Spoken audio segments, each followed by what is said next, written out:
Senhor Jesus disse que ele veio buscar e veio salvar o que se havia perdido.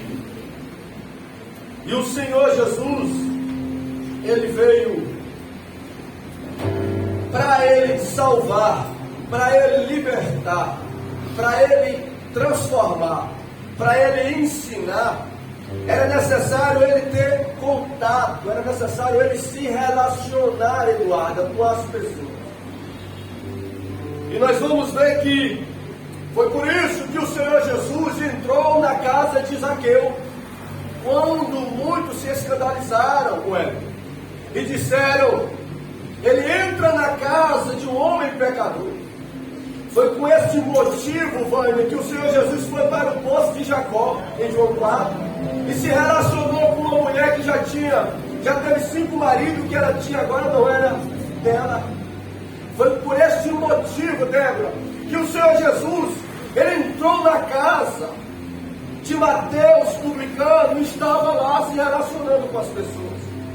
Foi por esse motivo que ele atravessou uma parte do mar, Simone, e foi em busca de um homem que estava oprimido, Gilson, por demônios. Ele veio, irmão, salvar, libertar, transformar. E ele ia em busca destas pessoas que estavam necessitadas da graça de Deus. E por que nós estamos introduzindo e falando acerca disso?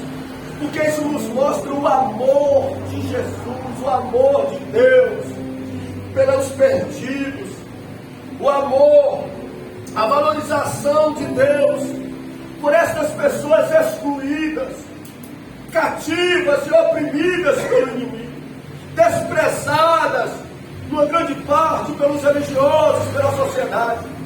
E o Senhor Jesus, ele ia em busca, ele procurava, ele insistia. Então isso, com a atitude do Senhor Jesus para com estas pessoas, irmãos, sabe o que acontecia? O versículo 1 do capítulo 15 vai dizer: e chegavam-se a ele todos os publicanos e pecadores para o ouvir. Com esse amor, Ronaldo, com essa valorização dele, por esta classe de pessoas, as pessoas procuravam Jesus. As pessoas queriam ouvir também o Senhor Jesus. Pessoas excluídas e desprezadas. Isso atraía eles para o Mestre. Eles gostavam, eles queriam ouvir a palavra de Deus pelos lábios do Mestre, do Rabino, do Senhor Jesus. Se Jesus atraía, Sara, essa classe de pessoas, se eles gostavam de ouvir, de estar perto do Senhor Jesus, existe outra classe que não gostava. E qual seria essa outra classe? O versículo 2 do capítulo 15 vai dizer que os fariseus e os escribas murmuravam, dizendo: este recebe pecadores e come com eles. Se eles eram atraídos, se eles gostavam de estar perto de Jesus, existe uma classe, irmãos, representada, ou duas classes religiosas representadas pelos escribas e fariseus, que não gostavam, que murmuravam, que reclamavam daquela postura, Marco César, do Senhor Jesus. O texto vai dizer que eles reclamavam, se queixavam pela atitude de Jesus, se relacionar com essas pessoas, Verilda, desprezadas, pecadores, publicanos, fala de pessoas que trabalhavam para o Império Romano, que é o inimigo naquela ocasião de Israel. Pecadores, falam de pessoas que transgrediam a lei de Moisés. E por que eu estou falando sobre isso? Porque a parábola, irmãos, que nós lemos, faz parte desse contexto. O capítulo 15 de Lucas, Jesus conta 3 parábolas. A parábola da ovelha perdida, a parábola da dracma perdida e a parábola que tem a epígrafe de filho pródigo. Estas 3 parábolas que o Senhor Jesus contou, irmãos, foi dentro desse contexto. Foi para mostrar para os escribas e fariseus, os escribas e fariseus, por que ele agia daquela forma. Aí o Senhor Jesus vai contar a primeira parábola da ovelha perdida. Isso mostra que Deus está à procura dos que estão perdidos. Jesus vai contar a segunda parábola da dracma perdida. Isso vai mostrar que Deus encontra os que estão perdidos. E aí Jesus vai entrar na terceira parábola do filho pródigo. É essa que nós vamos nos deter. E esta parábola Jesus vai mostrar que este Deus de amor, que foi louvado pelo grupo de louvor, é um Deus que ele procura os perdidos, que ele encontra os perdidos e que ele perdoa os perdidos arrependidos. Nós vamos ver, irmãos, e vamos entrar no versículo de número 1 desta parábola. E esta parábola ela tem um significado. O versículo 1 diz assim: disse um certo homem tinha, quantos filhos diz a sua Bíblia? 2 filhos. Um certo homem tinha 2 filhos. E este homem é o pai. Este pai, Willy, representa a Deus Pai, ao Deus Criador, o que fez os céus e a terra e tudo o que neles há. Esse pai representa Deus. E o texto vai falar 2 filhos. Um filho representa os gentios que estão afastados ou que estavam afastados do pai. E o outro filho representa os judeus.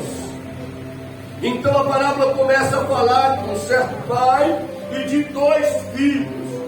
Então este é o significado. Mas vamos para o versículo de número 12. Diz assim que o mais moço, quer dizer o jovem, o versículo 12, disse: pai, dai-me a parte da fazenda que me pertence. E ele repartiu por eles a fazenda.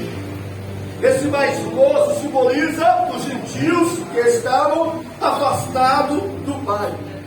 E esse mais moço, irmãos, ele toma uma atitude ofensiva, agressiva, hostil, pois ele pede a herança, a fazenda, ainda do seu pai estando vivo.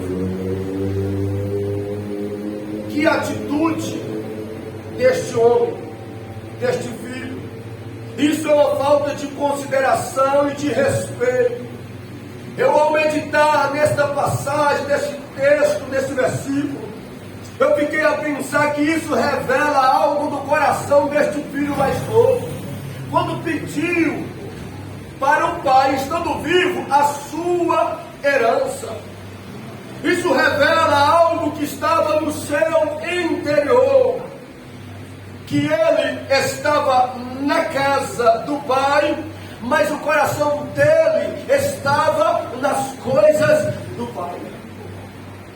Ele pedia a herança do pai, o pai estando vivo. Ele estava demonstrando que ele estava lá, na casa do pai, mas o coração dele não estava no pai, estava nas coisas do seu pai. E nós vamos ver que o versículo 13 vai dizer que depois, em poucos dias, que depois que o pai atendeu a ele, que ele fez a petição, pedindo a herança, o pai deu para ele e deu para o irmão. Depois que ele tomou posse dessa herança, o versículo 13 vai dizer: em poucos dias depois, o filho mais novo, ajuntando-se tudo, partiu para uma terra longínqua. E ali desperdiçou a sua fazenda, vivendo dissolutamente. Preste atenção, irmãos, que como eu falei no versículo 12, é que não estava na casa do pai, mas o coração estava nas coisas do pai e não do pai. E prova disso, o versículo 13 diz que depois que o pai deu a herança a ele, sabe o que ele fez? Poucos dias depois, ele não esperou muitos dias, ele não esperou vários dias, poucos dias que ele tomou posse, Paulo, da herança, da bênção, da vitória, ele se afastou da casa do pai e da presença do pai, irmãos. Isso nos leva a entender que Existem pessoas que estão na casa do Pai, mas o coração não está na pessoa do Pai. O coração não está voltado para o Pai. Pessoas estão na casa do Pai até conseguir uma bênção material ou algo da parte do Pai. E em demonstração ou em revelação a estas pessoas, elas serão reveladas, elas demonstrarão que não é o Pai que é o centro da vida dela, mas é as coisas que o Pai pode oferecer a ela, é depois que ela recebe a bênção do Pai. Ela fica, ela insiste, ela persiste, ela vê os cultos, ela ora, ela busca, até conseguir o que o Pai pode dar para ela. Mas depois que o Pai abençoa, depois que o Pai abre a porta, depois que o Pai faz o que tanto ela deseja, sabe o que ela faz? Não fica nem muitos dias mais na casa do Pai. Já pega a bênção em sonho, pega a bênção em parte. Mas parte para onde? O texto vai dizer: para uma terra longínqua. O versículo 13 vai dizer que ele partiu para uma terra longínqua, ou seja, uma terra distante. Distante de quê, Daniel? E distante de quem? Distante da casa do Pai e distante do Pai, irmãos. Terra longínqua, terra distante de onde o Pai estava, da presença do Pai e da casa do Pai, irmãos. E por que essa expressão no texto, terra longínqua ou terra distante? Porque ela está distante do Pai, da casa do Pai, quer dizer, ela está distante, ela se afastou do contato, da comunhão com o Pai, se distanciou da comunicação, do acesso que tinha ao Pai. Por isso que o texto fala um lugar distante. Por que um lugar distante? Porque terra distante. Porque isso fala que ela se afastou dos cuidados do Pai, da proteção do Pai, da provisão do Pai, da orientação do Pai. Quantas pessoas poderiam estar aqui junto conosco, servindo, sentindo esta presença, ouvindo esta palavra, mas depois que Deus fez algo, depois que Deus curou, depois que Deus abençoou, depois que arrumou emprego, depois que arrumou bênçãos, já está longe do Pai, já não tem mais acesso ao Pai, já não estão perto da casa do Pai, estão em lugares longínquos da glória, da presença, do acesso, da manifestação, do agir, do cuidado, da proteção do Pai. Eu entendo que Deus está falando conosco. Deus tem bênção para você, meu irmão. Deus tem bênção para você, minha irmã. Deus já está dizendo: eu vou te abençoar, eu vou fazer, mas não é para você se afastar de mim, não é para você se afastar da minha casa, porque melhor do que as bênçãos que eu posso proporcionar é a minha pessoa sobre a vida, sobre a comunhão com alguém. Então Deus está nos dizendo: eu vou fazer, eu vou manifestar meu céu. Por que, Deus? Porque eu sou bom, eu sou bom, eu sou bom. Eu mando chuvas para os ímpios e para os crentes. Eu sou bom, mas eu já digo para o meu povo nesta noite: não se afaste da minha presença, não se afaste da minha casa. Eu abrirei portas e vos abençoarei grandemente. Nós vamos ver que aquele homem está numa terra longínqua. E na terra longínqua, o que aconteceu? Nós vamos ver no versículo 13, irmãos, que nesta terra longínqua, longe da orientação de Deus, dos cuidados de Deus, olha o que aconteceu. Com quem se distancia, se afasta. Ali ele desperdiçou a sua fazenda, vivendo dissolutamente. Dissolutamente, irmãos, é descontroladamente, dissolutamente, irmãos, é desregradamente. É alguém receber algo de Deus e não saber lidar com que algo que Deus deu. É desperdiçar aquilo que Deus deu. É gastar mais do que ganha, irmãos. E foi isso que aconteceu. Perdeu a orientação de Deus, distanciou de Deus, perdeu a orientação e acabou com tudo que recebeu do Pai. Existem pessoas que só têm o que têm. Deixa eu te falar. Deus está te dizendo, você só tem o que você tem. Você só está no que você está. Sabe por quê? Porque você está na presença de Deus. Você só tem o que você tem porque você continua na casa e na presença do Pai. Afasta para ver como sopro acabar. Aquele homem, quando estava lá, recebeu. Depois que sorriu, o texto diz que ele acabou com tudo. Acabou com tudo. Pegou a bênção, pegou a herança, pegou a fazenda, achando que não iria acabar. E acabou com tudo. É bem verdade que essas coisas desta vida acabam, irmãos. Essas coisas desta vida não acabam. Infeliz é daqueles que buscam Deus só por conta dessas coisas. Infeliz são aqueles que tentam se relacionar com Deus só para ter coisas materiais. Estas coisas acabam nesta vida. Dinheiro acaba, bens acabam, sucesso e fama acabam, herança acabam, saúde acaba, força acaba, beleza acaba. Estas coisas acabam, estas coisas passam, mas diferente do Pai, Ele permanece, Ele continua, Ele subsiste, Ele dura, Ele mantém-se vivo para todo sempre. Em Apocalipse capítulo 1, versículo 18, Ele diz assim: e vivo para todo sempre. Se as coisas desse mundo acabam, Ele diz: eu não acabo não, eu vivo para todo sempre. Colossenses 1,17, Ele diz: Ele existe antes de tudo o que há. Ele e nele tem ou estão todas as coisas subsistem. Isso me trouxe um consolo e um conforto tão grande ao meditar nisso. Tudo que temos nesta vida é sujeito a acabar, a dissipar. Só que o Deus que nós servimos, Ele não acaba. O Deus que nós temos, Ele permanece para todos sempre. Isso nos traz uma esperança, uma segurança tão grande. Sabe por quê, irmãos?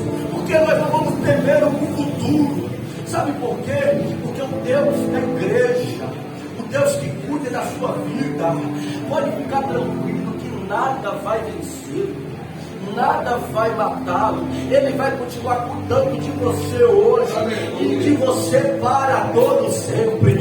Se é nesta vida você permanecer na casa e na presença dele, você vai continuar tendo os cuidados dele. E se partir na glória, lá você estará sob os cuidados deste Deus. E cuidados esses que vão durar para todo sempre, para todo sempre, para todo sempre. Nós vamos ver que no versículo de número 14 do texto vai dizer: havendo ele gastado tudo, houve naquela terra uma grande fome e começou a padecer necessidades. Começou a padecer necessidades. Podemos ver que na casa do pai ele estava, ele tinha, irmãos, o que era necessário, ele tinha o que era devido. Lá na casa do pai ele tinha. Aí ele saiu, afastou do pai, teve um momento de prazer, de aventura, mas logo passou. Quantas pessoas estão tendo um momento, irmãos, de prazer hoje? Não se engane. Muitas pessoas estão nesses dias, nesse período, tendo momentos de prazer. Estão sendo enganados. Vai chegar o final de tudo, o final das festas, onde vai vir uma depressão, alguém vai vir uma tristeza, alguém vai vir um desespero tão grande, irmãos. Por achar que aquela alegria era permanente, e quando acabar, vão sentir um vazio dentro do coração, que só pode ser preenchido pelo Espírito de Deus. Aleluia. E vão ficar e vão se sentir maus por isso. E o povo de Deus, e o povo selado com o Espírito Santo, vai sentir isso? Não vai sentir isso, porque a presença é de segunda a domingo. A presença do Pai, ela é permanente. E quando estamos na presença, na casa, e quando temos Cristo, nós temos o vazio da nossa alma preenchido pela presença do Eterno, da pessoa bendita do Espírito Santo. Então não se iluda com as coisas deste mundo. Nós vamos ver que o versículo 14 diz que ele começou a padecer necessidades. A abundância deu lugar para a escassez. A fartura saiu para a falta. A provisão foi trocada pela carência agora, irmãos. Aquele homem que tinha pego aquela fazenda, aquela herança que estava em abundância, agora acabou com tudo. E o que ele estava tendo? Necessidades. Começou a padecer necessidades. O versículo 15 vai dizer: foi, chegou-se a um dos cidadãos daquela terra, o qual mandou para os seus campos apacentar porcos. Ele foi em busca de soluções. O dinheiro acabou, eu tenho que sobreviver, eu vou buscar soluções, eu vou procurar alguém para me dar, para me ajudar. Chegou um cidadão daquela terra, o qual mandou para os seus campos apacentar porcos. Irmãos, apacentar porcos para um judeu era algo vil, era algo desprezível. Pensa numa coisa que o judeu não faria. Era humilhante, era tomar conta de porcos. O texto fala apacentar porcos. Olha que situação daquele homem. Saiu da casa do pai, distanciou da presença do pai, agora se viu a fazer algo que era desprezível para ele, mas que ele tinha que fazer para que ele pudesse sobreviver. O versículo 16 diz que e desejava encher o seu estômago com as bolotas dos porcos, que os porcos comiam e ninguém lhe dava nada.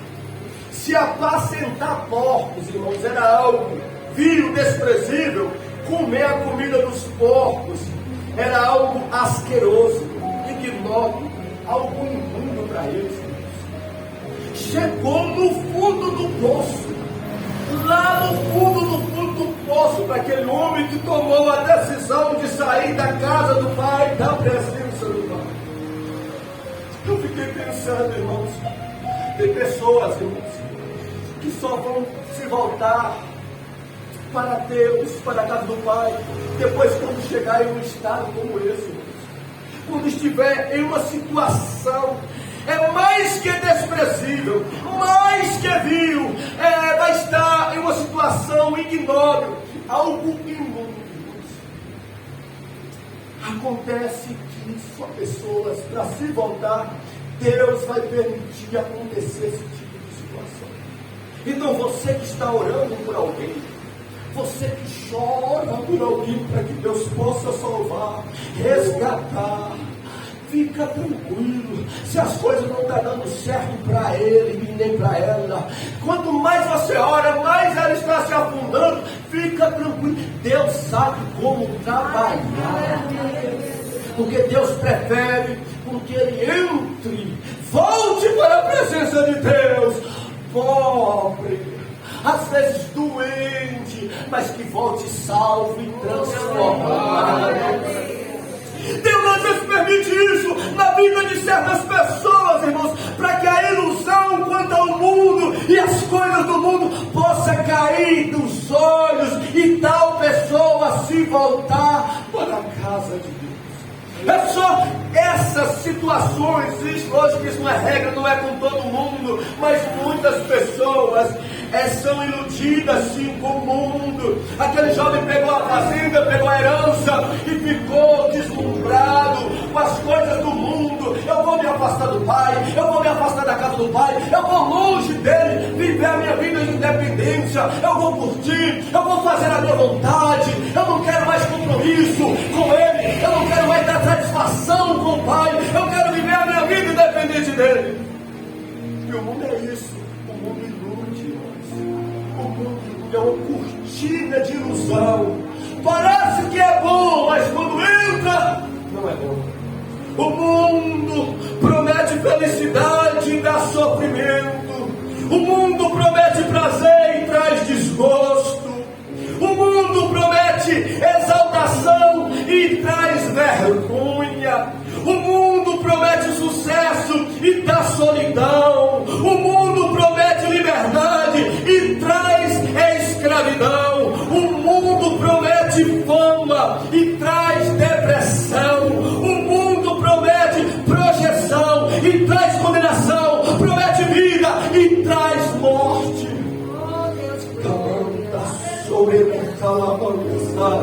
Não se iluda, jovem, com as coisas deste mundo. É mentira de Satanás que é melhor estar na lagoa do que estar neste lugar. É mentira dele, isso é uma cortina de ilusão. É melhor estar na presença do Eterno, sentindo a sua graça, ouvindo a sua voz e louvando e bendizendo o seu santo.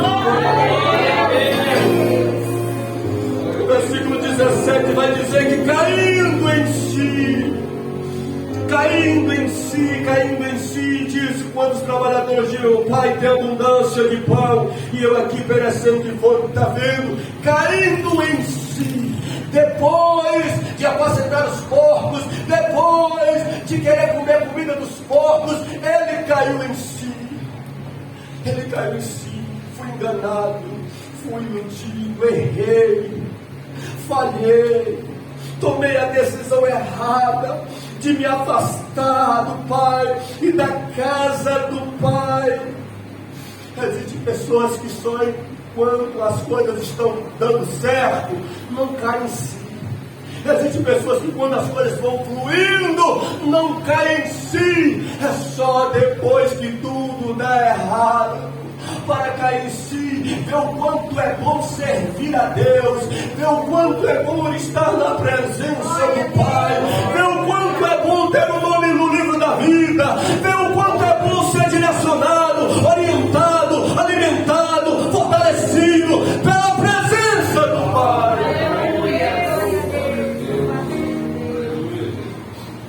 Nós vamos ver que ele caiu em si.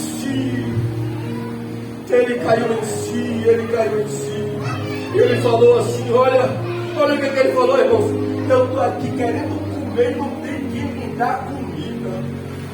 Eu tenho que comer a comida dos porcos, que para mim é vivo, é desprezível. Lá, irmãos, ninguém dá nada não, viu, jovem? Aqui nós temos, lá no mundo ninguém dá nada. Aqui é de graça. Salvação é de graça, dons é de graça, palavra é de graça, presença é de graça, batismo do Espírito Santo é de graça, é de graça, cura é de graça, maravilhas, portas, sinais são de graça. Deus faz de graça. E por que Deus faz de graça? Porque o Senhor Jesus já pagou o preço. Ele já pagou o preço na cruz do Calvário. Então bênçãos de graças, porque Jesus pagou para que você recebesse nesta noite. Levante as tuas mãos, que estou sentindo a graça de Deus aqui. Oh, cacalamanda, sorele, calamanda, sale. Ah, Senhor, os teus favores são de graça. Ah, Senhor, o teu agir, o teu manifestar, Deus, são de graça, porque Cristo é o teu Filho, é o Messias, Ele pagou o preço. E se esta palavra é verdade nos meus lábios, Senhor, venha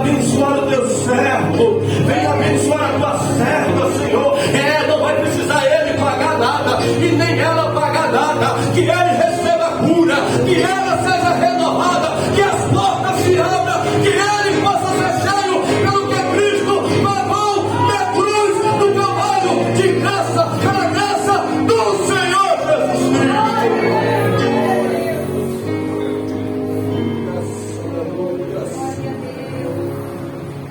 Glória a Deus. Nós lemos aqui. Ele pensou na casa do meu pai, a quanta fartura, e eu aqui perecendo. Deixa eu falar uma coisa para vocês. Tem pessoas que só vão dar valor depois que perdem. Tem gente que infelizmente só vai acordar depois que depois que se distanciar, depois que perdeu. Não dá valor à casa do Pai, não dá valor à presença do Pai, não sabe o quanto é bom, irmãos, estar aqui, irmãos, não está caindo, não está embriagado, não está escravizado no mundo, não dá valor, irmãos. Deixa de estar na casa do Pai por qualquer coisa, irmãos. Troca qualquer distração para estar na casa do Pai. Troca qualquer momento para estar na presença do Pai. Sabe o que acontece? Muitas dessas pessoas, depois que perderem, é que vão acordar. Eu estive visitando esta pessoa que está afastada do Evangelho. E ela, desesperadamente, me relatou algumas coisas. Já tinha 3 meses que não dormia, irmãos. Não tinha paz, não tinha alegria. E aquela pessoa, como esse homem, estava vivendo uma situação terrível e difícil. Mas antes, irmãos, eu orientei, eu tentei avisar, eu conversei, eu acompanhei e disse: não faça isso, não se afaste, fica firme. Mas as pessoas não escutam, irmãos. Muitas pessoas não dão valor quando tem, irmãos. E depois que perde, aí agora não consegue mais voltar, porque eu tenho contato com muitas pessoas afastadas, e quando eu converso, muitos falam assim para mim: pastor, eu quero voltar, mas não consigo, pastor. Eu quero estar lá na igreja com vocês, mas eu não consigo estar lá com vocês. É algo que é mais forte do que eu. Deus está nos dizendo: valorize quando você tem a presença dele. Valorize o privilégio que você tem de estar aqui, na presença. Tem muita gente que está lá, no mundo, está curtindo, é verdade, irmãos, que foi uma opção, mas tem gente, irmãos, que está escravizado, que estão nas drogas, na prostituição, irmãos, vivendo uma vida terrível, não consegue sair. Precisa, irmãos, de uma ação sobrenatural. Precisa muitos de 4 amigos, como aqueles 4 amigos botaram aquele paralítico e levaram até Jesus. Por quê? Porque ele por si não conseguia andar até onde Cristo estava. Vai ter gente que vai precisar você trazer, vai ter gente que vai precisar trazer porque não consegue. Então valorize. Não perca aquilo que Deus tem te dado para depois você valorizar. Eu não digo só na presença da casa dele. Não perca o que Deus tem te confiado: o ministério, a família, o trabalho, a saúde. Não perca, não espere perder para você agradecer, para você valorizar primeiro. Porque às vezes acontece por conta do desprezo. Só que ele estava naquela situação, e o que ele fez? Versículo de número 18: levantar-me-ei, irei ter com o meu pai, e direi: Pai, pequei contra os céus e perante ti. Levantar aqui, irmãos, é agir, é tomar uma decisão, é tomar uma atitude. Existem pessoas que têm atitude, têm coragem, tem ação, consegue, irmãos, tomar a decisão, sabe para quê? Para pecar, para se afastar da casa do Pai, para se distanciar dele, para sair, para abandonar, mas as mesmas não têm a decisão, a atitude de confessar, não tem a decisão, a atitude de se voltar, de retornar e de se humilhar diante do Pai. Nós vamos ver que aquele homem teve a atitude de sair, mas ele tomou uma atitude de se levantar, de agir, de se voltar para o Pai. A destruição veio para a vida dele mediante uma atitude errada que ele tomou. Perdeu tudo, humilhado, sofrendo. Só que a restauração viria também mediante uma atitude que ele tomou. A atitude que ele tomou levou ele a perder tudo que tinha. Agora, uma atitude de se voltar para Deus iria levar a Deus restaurar o Pai, restaurar tudo que ele havia perdido. Olha como é importante termos atitude, termos ações, tomarmos, nos decidir. Quando Deus falar conosco, a gente falar: eu vou escutar, eu estou ouvindo Deus, eu vou tomar uma atitude, eu vou tomar uma decisão. Sabe por quê, irmãos? Porque só ouvir Deus falar não vai mudar, irmãos. Deus fala para que possamos agir. Então Deus tem restauração para vidas nesta noite. Restaurações esta condicionada à atitude de que levantar-me-ei, irei ter com meu Pai. Eu vou tomar uma decisão, eu vou tomar uma atitude. Nós vamos ver que no versículo 19 ele diz: eu já não sou digno, eu não sou merecedor, Pai, que o Senhor me receba na sua casa novamente. Eu estou ciente do que eu fiz, como eu errei, mas eu quero voltar. Me receba pelo menos como um escravo, como um servo, como um trabalhador. Trabalhador esse, irmãos, que trabalhava, entrava de manhã e saía no final da tarde. Ele falou: olha, não me receba como filho, não, mas me receba como um escravo, pelo menos. Vocês estão vendo, irmãos? Olha, ele era filho e não dava valor. Tinha tudo e para ele não estava bom. O que estava bom era no mundo. Agora, depois que ele perdeu tudo, agora ele queria ser pelo menos um escravo na casa do Pai, ser pelo menos um trabalhador na casa do Pai. Está vendo o que faz o descontentamento que faz com a gente? Faz a gente desvalorizar o que a gente tem, irmãos. Faz a gente não cuidar do que Deus nos confiou, irmãos. Faz a gente desprezar, irmãos. Aí, o que é isso? Nós desprezamos, não agradecemos pelo que tem, irmãos, e vamos em busca de mais. Não que você almejar o crescimento é pecado, errado, não é isso. Mas a visão errada é aquela que você já não é grato pelo que você tem e você almeja mais. Com Deus não funciona assim. Com Deus precisamos ser gratos pelo que tem e podemos almejar outras coisas, mas não desprezar o que Deus tem nos confiado. Aquele homem, ele voltou agora e humilhando-se. Nós sabemos que a humilhação é algo que mexe com o coração de Deus. Humilhação é algo que mexe com o coração do Pai. Ele voltou e se humilhou. Eu não sou digno, me receba, Pai. E nós sabemos que a humilhação diante do Pai é algo que mexe com o coração dele. Vamos lembrar do rei Manassés. Manassés aprontou a vida toda. Manassés cometeu tantos pecados, tantos delitos terríveis, mas Manassés se arrependeu. Deus tirou ele antes do reinado, levou para a Babilônia. Ele ficou preso, ficou humilhado, irmãos. Mas ali na cadeia, aquele homem que não tinha mais perspectiva de vida, de restituição, ele começou a se humilhar diante de Deus. Quando ele começou a orar, se humilhar, a Bíblia diz que Deus aplacou para a humilhação de Manassés. Uma humilhação quebrando o coração de Deus. Deus tirou o homem de lá, trouxe para Jerusalém e colocou o homem para reinar novamente.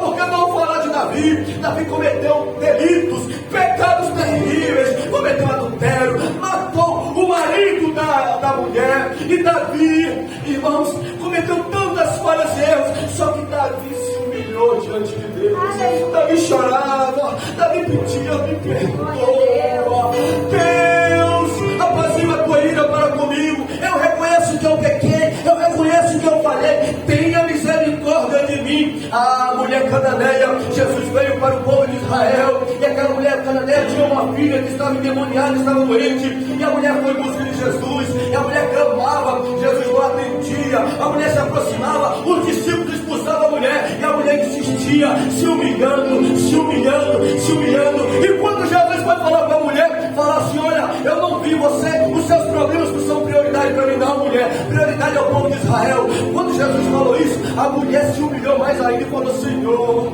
mas a tua serva, ela quando as migalhas cai na mesa dos filhos. Quando ela falou aquilo, a quebrantou Jesus.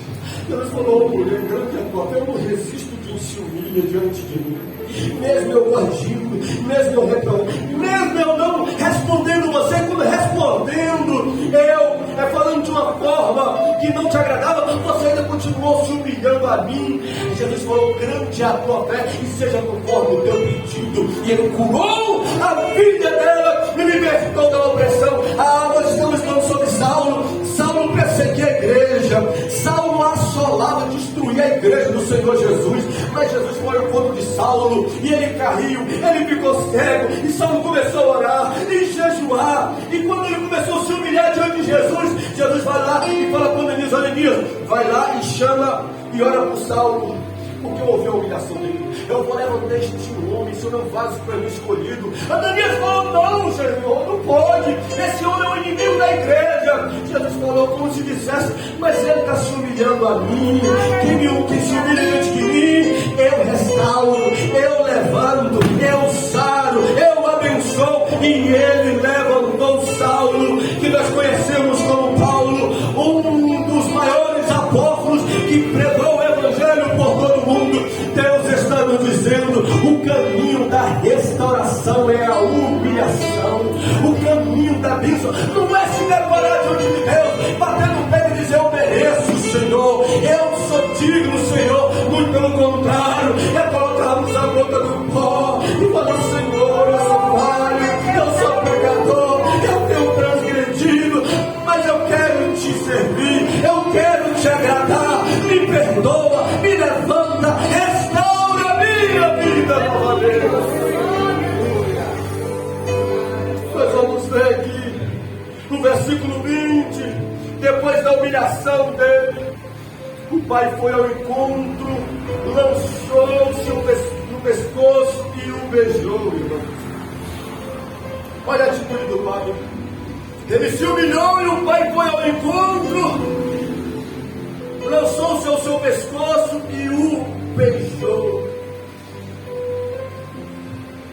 Deus tem resposta para quem reconhecer e se humilhar diante dele nesta noite.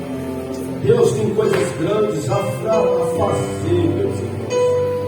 Segundo as Crônicas 7,14, ele disse: o meu povo, que se chama pelo meu nome, orar, buscar, se arrepender, se humilhar diante de mim. O que o Senhor vai fazer, Pai? Eu vou ouvir, eu vou sarar e eu vou perdoar, meu servo. Se tem quem se humilha, tem quem restaura. Se tem alguém para se humilhar, tem alguém para levantar nesta noite. Se tem alguém para se render, tem alguém para abençoar nesta noite. Deus está nos mostrando que este é o caminho da bênção, da vitória, da restauração, da vida, da comunhão com Ele. É a humilhação aos seus pés. Aleluia. Mas não basta a gente pensar. No versículo 21 vai dizer que o filho chegou para o pai e disse: Pai, eu pequei contra o céu e perante ti. Antes só estava na mente dele, ele estava ensaiando, mas agora ele foi correndo para o pai, tomou atitude e conversou com o pai. Isso nos leva a entender que não vale a pena só você ficar na sua mente aí com esses pensamentos. Isso é uma lágrima. Deus sabe o que está acontecendo comigo. Eu preciso da restauração. Eu preciso disso. Você precisa, sabe, sair do campo da mente e falar com Ele, abrir os seus lábios, orar, conversar, agir para que isso aconteça. Não basta pensar, temos que dizer, temos que fazer. Versículo 22, eu estou correndo. A restauração do pai veio sobre ele, veio completa. Quando ele disse isso para o pai falou assim, versículo 22, mas o pai disse aos seus servos: trazei depressa a melhor roupa, vestir, ponde-lhe o anel na mão e a sandália nos seus pés. Olha, a restauração do pai foi completa para a vida daquele filho. Sandália, roupa, fala de perdão. Eclesiastes, Salomão fala que as vossas, nunca falte azeite sobre a vossa cabeça e que as vossas vestimentas sempre estejam alvas. Alvas fala de purificação. Purificação fala de perdão. O pai, demonstração que perdoou o filho, colocou umas vestes novas nele agora. Colocou o anel no dedo. O anel fala de compromisso, de selo, de aliança. Então o pai ratificou que perdoou ele, selando ele como filho, e mandou calçar sandália nos seus pés. Aquele homem saiu calçado, mas voltou descalço, porque escravo andava descalço. Escravo não andava calçado. Então quando ele falou: me receba como escravo, pai, estava descalço. E o pai disse: não, eu vou te receber como filho, você não vai ser escravo do mundo. Aleluia. Ele faz a obra completa. Aleluia. Ele tem uma obra hoje de perdão para os arrependidos. Hoje ele tem uma obra de aliança, irmãos. Deus tem uma aliança contigo. Deus tem um pacto com você. Ele não vai ser escravo do mundo e nem do inimigo, não. Pois que volta para casa, para a presença do Pai, ele liberta de toda a opressão do inimigo e do maligno, irmãos. Versículo 23 e 24 vai dizer que o Pai trazeu o bezerro cevado, matai e comamos e alegramos, porque este meu filho estava morto e reviveu, tinha perdido e foi achado, e começaram a alegrar-se. Que coisa maravilhosa. O pai falou: olha, o filho voltou para casa vivo, agora alguém vai ter que morrer. Para aquele filho ter o perdão dos pecados, alguém teve que morrer. Para o filho ter uma aliança com o pai novamente, alguém teve que morrer. Para o filho deixar de ser escravo, alguém teve que morrer. Hoje você está aqui, não deve nada, porque Jesus morreu por você. Hoje você está aqui, tem uma aliança com Deus, porque Jesus morreu por nós. Hoje estamos aqui, não sofremos opressão demoníaca e nem maligna. Estamos aqui porque nós não somos escravos do mundo, porque se fôssemos não estaríamos na base da vontade do inimigo. E por quê? Porque alguém morreu para termos a liberdade do mundo. Hoje estamos vivos espiritualmente. Sabe por quê? Porque alguém morreu para que eu e você estivesse vivo. O Cordeiro de Deus morreu na cruz do Calvário para que o seu povo, para que a sua igreja tivesse acesso, tivesse a presença, tivesse vida espiritual e comunhão para com o Pai. Versículo de número 25, irmãos. Agora vai entrar, para a gente finalizar, o outro irmão. Vocês se lembram que a parábola, Jesus contou o motivo das parábolas, foi os publicanos. Ele falou dos publicanos e dos pecadores, mas com o intuito de ensinar os fariseus e escribas. Agora, se o que afastou eram os gentios, que estavam sendo desprezados por eles, que estava distante do Pai, agora o que estava dentro da casa do Pai era os escribas e fariseus, eram os religiosos. Estava dentro da casa do Pai, mas estava se opondo pessoas chegarem ou retornarem da casa do Pai. Nós vamos ver as atitudes daquele homem. Quando o filho voltou, ele viu. Eu disse o texto diz assim: e o seu filho mais velho estava no campo, e quando veio, chegou perto da casa, ouviu a música e a dança, e chamando um dos seus servos perguntou-lhe: o que está acontecendo aqui? Procurou ficar informado. E ele lhe disse: veio teu irmão a teu pai, e ele matou um bezerro cevado, porque recebeste são e salvo. Mas ele, 28, se indignou e não queria entrar, saindo o pai, estava com ele. Ele viu aquele movimento da casa do pai, ele foi lá. Quando ele chegou, ele perguntou: o que está acontecendo? O seu pai está alegre. Matou até um bezerro cevado aqui, porque o seu filho voltou para casa.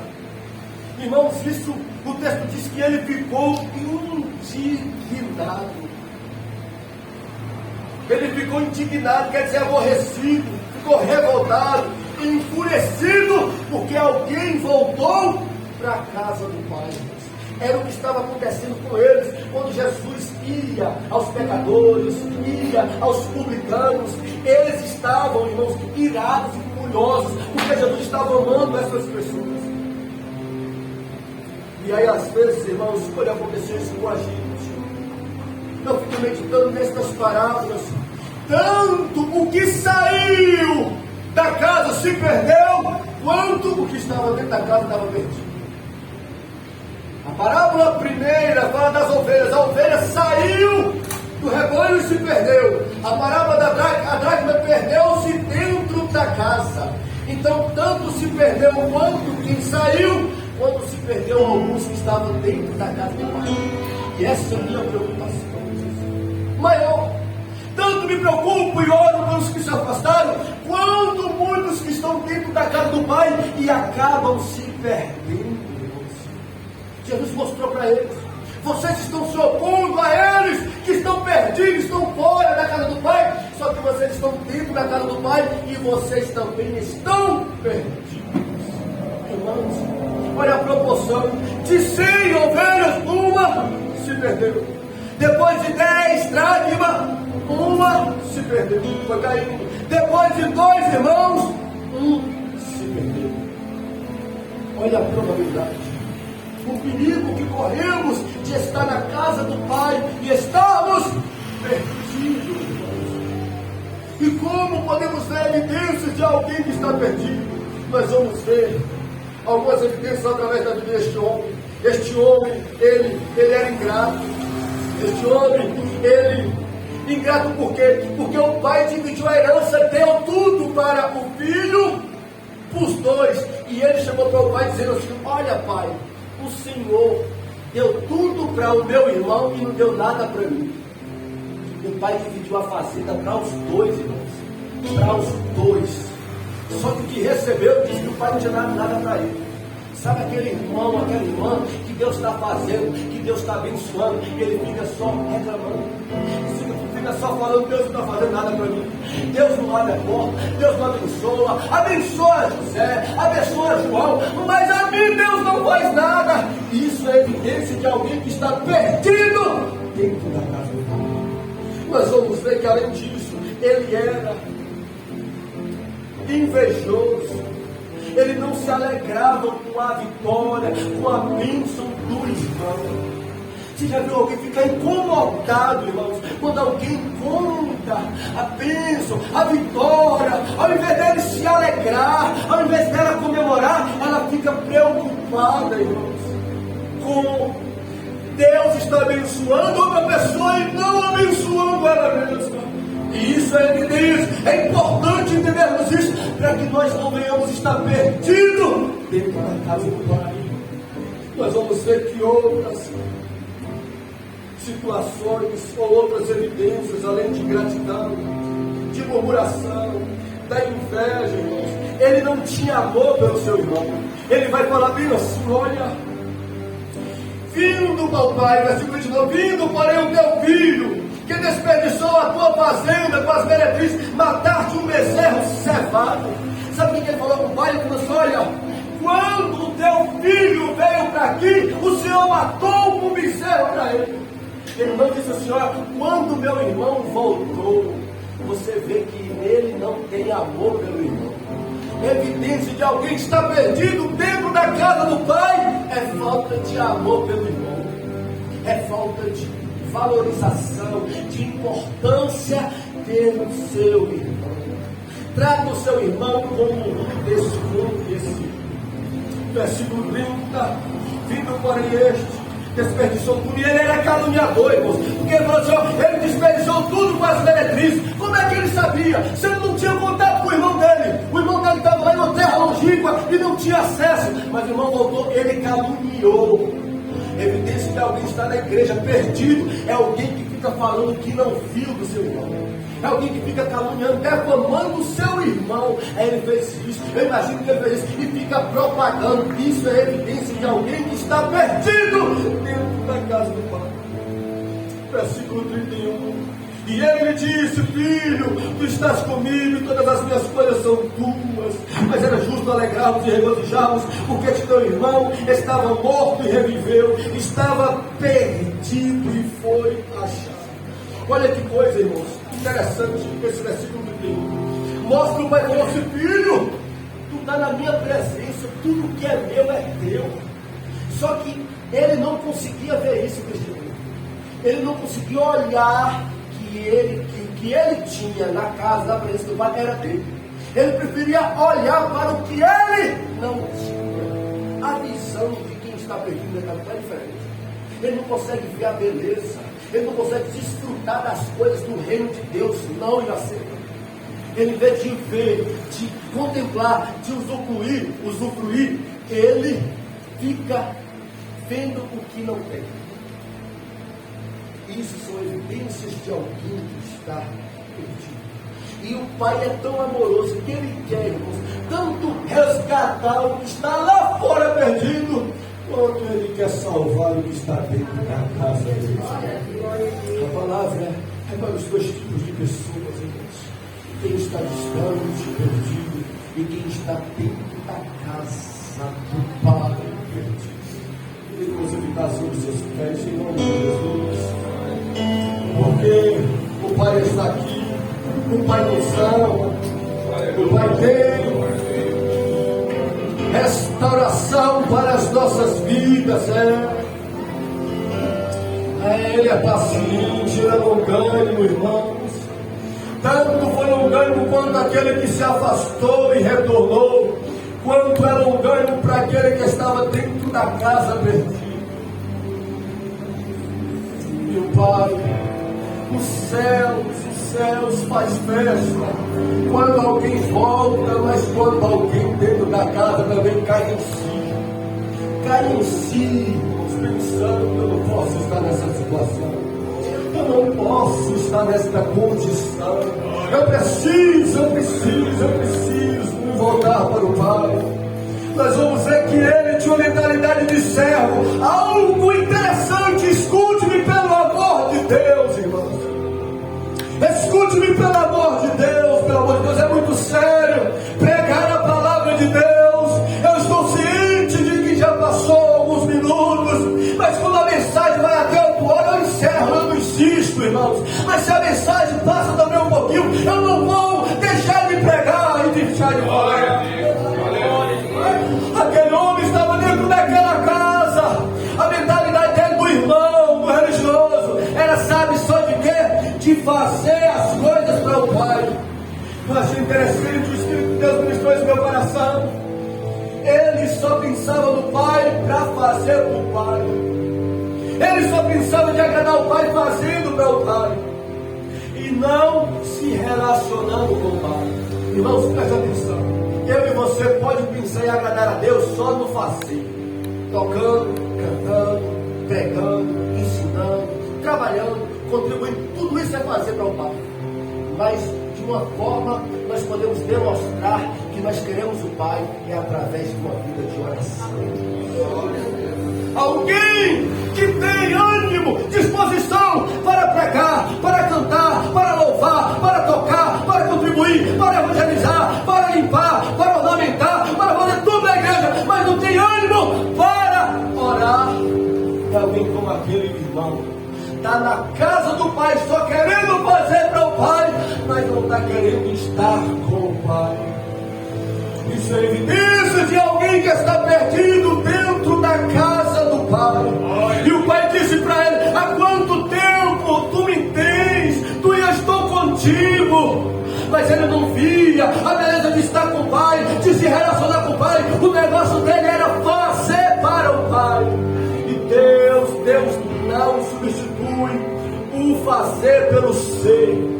Deus prefere que sejamos amigos dele do que servos dele. A prioridade de Deus é ter você com ele, é você conhecer a ele, é você ser íntimo dele e depois você fazer para ele.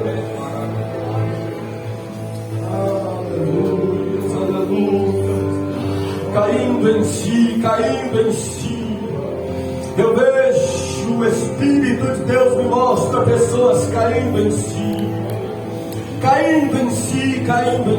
mudando a ordem das coisas, trocando o ser pelo ter, trocando o fazer pelo estar com ele, valorizando mais a pessoa de Deus do que as bênçãos de Deus. Eu vejo pessoas caindo em si. Isso é obra de Deus, isso é ação do Espírito de Deus. Hoje tem restauração para você, hoje tem restituição para pessoas nesta noite. Alai, da manda, cada chora na calabanda aí. Ele manda chore de cata, na manda chora na calabanda. Oh, bendito, bendito, bendito seja o Senhor. Aleluia. Ele está querendo ouvir a tua voz, que vai sair do campo da mente e vai entrar para a ação da oração. Quem vai sair do campo da mente, do só pensar, para conversar, para falar com o Pai.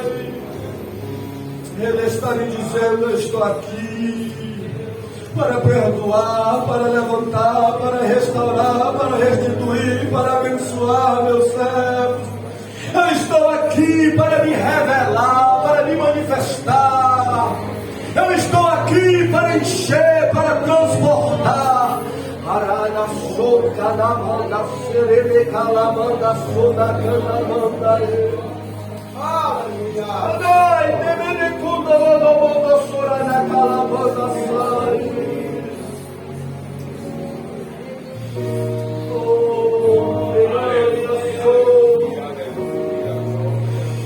Oh, receba se você está tendo o perdão do Pai. Seja restaurado. Que o sangue do Cordeiro lave as suas vestimentas desta noite. Talvez entraste aqui sujo, entraste por estas portas manchado, mas a palavra do Eterno diz ainda que os nossos pecados estejam como a escarlata, se tornarão branco como a lã. Ainda que as vossas vestimentas estejam como o carmesim, se tornarão branco como a neve pelo sangue do Cordeiro. O sangue do Cordeiro te lava, te limpa, te purifica nesta noite. Tem pessoas que estão reatando, que estão conversando, que estão renovando a sua aliança com Deus. Ele está mandando eu te dizer: você vai voltar a sentir paz no seu interior. Quando João aceitou Jesus na terça-feira, eu perguntei: João, o que você está sentindo, João? João falou assim: pastor, os meus olhos estão querendo lacrimejar, chorar. Pastor, eu falei: o que mais, João? João falou algo que não saiu da minha cabeça. João falou: pastor, está tendo uma festa dentro de mim, pastor. Que coisa linda, que coisa linda.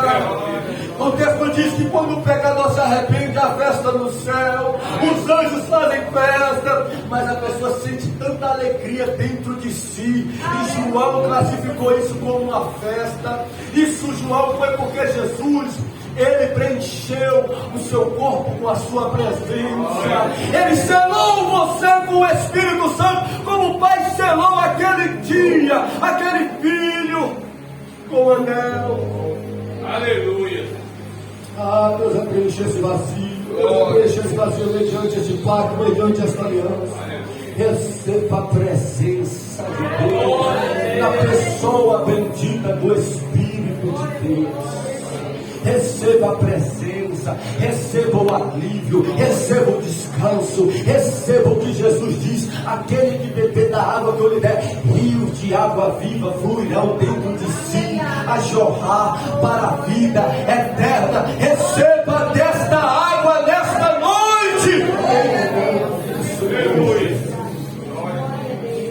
Oh, que tudo que escravizava, que tudo que te oprimia caia por terra, seja quebrado, seja dissipado pelo poder que há o nome de Jesus.